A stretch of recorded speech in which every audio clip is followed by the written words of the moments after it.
Hello. UGC net social work का syllabus देखकर थोड़ा बड़ा और कॉम्प्लिकेटेड लगता है ना? तो चलिए आज इसे एकदम सिंपल स्ट्रक्चर में तोड़ते हैं। एक ऐसा स्ट्रक्चर जो आपको हमेशा याद रहेगा और आपकी तैयारी को एक नया डायरेक्शन देगा। हाँ, आई नो, ये 10 यूनिट्स देखकर कोई भी कंफ्यूज हो सकता है, पर टेंशन की कोई बात नहीं है। अगले कुछ ही मिनटों में हम इस पूरी उलझन को एक क्रिस्टल क्लियर रोड मैप में बदल देंगे। तो शुरू करें। तो हमारा सबसे पहला सेक्शन है सोशल वर्क की बुनियाद। इसमें आती हैं यूनिट 1 और यूनिट 2, और यहाँ हमें दो सबसे ज़रूरी सवालों के जवाब मिलते हैं। सोशल वर्क क्या है और ये कहाँ काम करता है। सोशल वर्क की दुनिया में अगर कोई एक शब्द सबसे ज़रूरी है तो वो है सोशल जस्टिस, यानी कि सामाजिक न्याय। ये सोशल वर्क का क्यों है, इसका दिल है। मतलब बिल्कुल साफ है, समाज में हर इंसान को रिसोर्सेज, मौके और अधिकार बराबरी से मिलने चाहिए। यूनिट 1 का ये कॉन्सेप्ट समझ लीजिए पूरे सिलेबस की आत्मा है। अब सामाजिक न्याय के साथ साथ यूनिट 1 हमें इस प्रोफेशन की पहचान से मिलवाता है। इसके एथिक्स क्या हैं, इसके मूल्य और सिद्धांत क्या हैं, और हाँ, यूके, यूएसए से लेकर इंडिया तक इसकी हिस्ट्री क्या रही है। खास करके इंडिया में राजा राम मोहन रॉय और सावित्रीबाई फूले जैसे सोशल रिफॉर्मर्स ने जो आंदोलन चलाए, उन्होंने ही इसकी नींव रखी थी। अब आते हैं यूनिट 2 पर। यह यूनिट हमें याद दिलाता है कि सोशल वर्क हवा में नहीं होता। इसे समझने के लिए हमें समाज, समुदाय और सबसे ज़रूरी इंसानी व्यवहार को समझना पड़ेगा। फ्रॉइड के साइको एनालिसिस से लेकर एरिक्सन के डेवलपमेंटल स्टेजेस तक ये यूनिट हमें इंसान को समझने का एक नज़रिया देती है। ओके, तो हमने क्यों और कहाँ समझ लिया। अब सवाल उठता है कैसे। सोशल वर्क आखिर करते कैसे हैं। तो चलिए सेक्शन 2 पर, जो सोशल वर्क के कैसे पर फोकस करता है। यहाँ यूनिट 3 और 4 हमें वो तरीके सिखाते हैं जिनसे सोशल वर्कर्स जमीन पर बदलाव लाते हैं। और इस कैसे का जवाब है ये 3 स्तंभ, यानी 3 पिलर्स। पहला, सोशल केस वर्क, मतलब जब हम एक व्यक्ति के साथ काम करते हैं। दूसरा, सोशल ग्रुप वर्क, यानी ग्रुप्स के साथ काम करना। और तीसरा, कम्युनिटी ऑर्गेनाइजेशन, जहां पूरे समुदाय के साथ मिलकर बदलाव लाया जाता है। ये 3 तरीके ही सोशल वर्क की रीढ़ की हड्डी हैं। लेकिन इन तरीकों को इस्तेमाल करने के लिए कुछ खास स्किल्स भी तो चाहिए ना। जैसे केस वर्क के लिए इंटरव्यूइंग और रिकॉर्डिंग आनी चाहिए। ग्रुप वर्क के लिए ग्रुप डायनामिक्स और लीडरशिप को समझना ज़रूरी है। और कम्युनिटी वर्क के लिए सोशल एक्शन की स्ट्रैटेजीज बनाना। ये सभी स्किल्स यूनिट 3 और 4 का निचोड़ हैं। चलिए अब थोड़ा सा ऊपर आते हैं मैक्रो लेवल पर।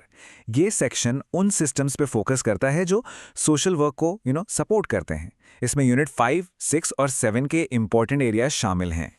एक बात हमेशा याद रखिएगा, सोशल वर्क का मतलब सिर्फ अच्छा काम करना नहीं है, बल्कि उस काम को सबूतों के आधार पर करना है। और यहीं पर रिसर्च, एडमिनिस्ट्रेशन और पॉलिसी की भूमिका आती है। ये तीनों मिलकर सोशल वर्क को प्रभावी और बड़े पैमाने पर काम करने लायक बनाते हैं। यूनिट 5 से ना एक सवाल तो अक्सर ही आता है, क्वालिटेटिव और क्वांटिटेटिव रिसर्च में आखिर फर्क क्या है। सिंपल है, क्वालिटेटिव रिसर्च क्यों और कैसे जैसे गहरे सवालों के जवाब देती है, जैसे इंटरव्यूज के जरिए, जबकि क्वांटिटेटिव रिसर्च कितना और कितने को मापती है। ये नंबर्स का खेल है, जैसे सर्वेज के डेटा से। एक अच्छे सोशल वर्क के लिए दोनों ही जरूरी हैं। और फिर आते हैं यूनिट 6 और 7, जो हमें एक थोड़ा सा कड़वा लेकिन बहुत जरूरी सच बताते हैं। प्रभावी प्रशासन और नीति के बिना सबसे अच्छे इरादे भी फेल हो सकते हैं। मतलब साफ है, आपका इंटेंशन कितना भी अच्छा हो, अगर उस काम को लागू करने का सिस्टम और पॉलिसी सही नहीं है तो सारी मेहनत बेकार हो सकती है। यूनिट 7 से ये एक और इम्पॉर्टेंट कॉन्सेप्ट है, सोशल प्लानिंग प्रोसेस।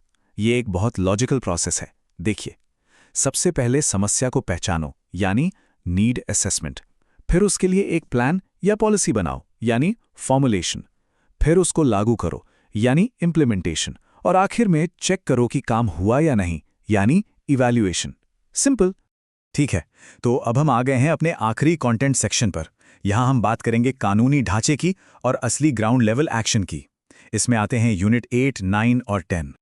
एक सोशल वर्कर ना कानून के बिना अधूरा है।